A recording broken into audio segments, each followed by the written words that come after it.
Hi, I'm Valerie King reporting for Bath City Beat, and I'm here at the Mount Clemens Water Filtration Center, where a new project has gone underway to safeguard drinking water across southeastern Michigan. The St. Clair waterway between Port Huron all the way down through the city of Detroit includes the Detroit River. And it's a very heavily industrialized area. It's a border crossing between the United States and Canada. There's a couple of very busy border crossings. A lot of shipping takes place along the corridor, and it's very heavily industrialized. A lot of chemical manufacturing and petroleum refining and things like that take place. If those types of materials get into the water, obviously they can get into the drinking water intakes. And if they get into the drinking water intakes, then people can be exposed to them through the water they use for drinking and cooking and things like that. We've installed a monitoring network in the Lake Huron to Lake Erie corridor, which is comprised of Lake St. Clair, the Detroit River, and the St. Clair River.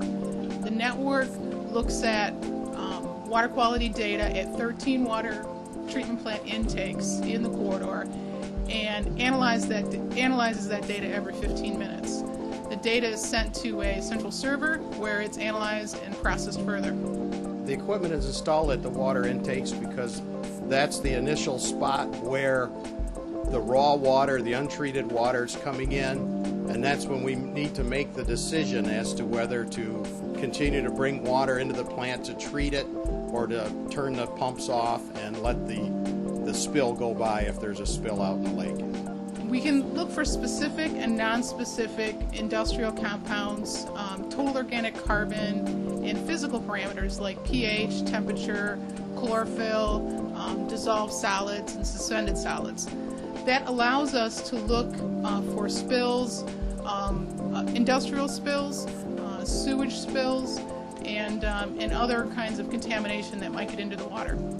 The water quality data is uploaded to a website which allows each water treatment plant to look at the data and analyze it. The website software allows for the data to be compared to threshold values which were based on regulatory standards. If the thresholds have been exceeded, then an alarm is sent out to the water treatment plants so they know. For example, if contamination was seen at the Mount Clemens or the Grosse Pointe Farms plant, Detroit water intakes could be notified through this alarm system so they can determine what appropriate measures to take. Alternatively, if a spill happens in the corridor, we can monitor whether or not it reaches the water intake. Either way, whether there's a reported or an unreported spill, we have a lot more data at the intakes in order to ensure that the drinking water is safe and protects the public. Currently, there are 13 water intakes that are being served by the system, and these 13 plants supply water to over 100 communities in the southeastern Michigan district. All these plants are located from Port Huron to Wyandotte, Michigan, which means that I can look upstream and look at the water quality going into those plants and know what's coming my way. And the people downstream obviously can look upstream to what's coming their way all the way down to Wyandotte. Originally it was funded through an EPA grant of about $1 million that was arranged by Congresswoman Candace Miller. She worked with her federal colleagues and whatnot to arrange for the funding. There also was additional funding that came in some lump sum grants from the Michigan Department of Environmental Quality. Also the two counties, Macomb and St. Clair counties, both contributed funds to the establishment of it, and also the communities that have drinking water intakes along the waterway, all contributing matching funds to the project as well.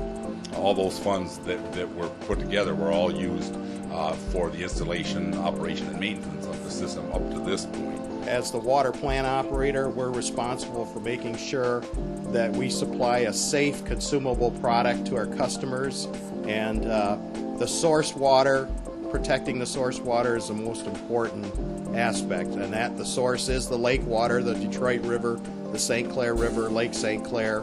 We want to make sure that water is safe even before it comes into the treatment plant. We also hope that all of the data that gets generated from all of the monitors will be used by not just the drinking water treatment plants, but other people from universities and researchers from other types of organizations that will be able to use the data to further water quality in general.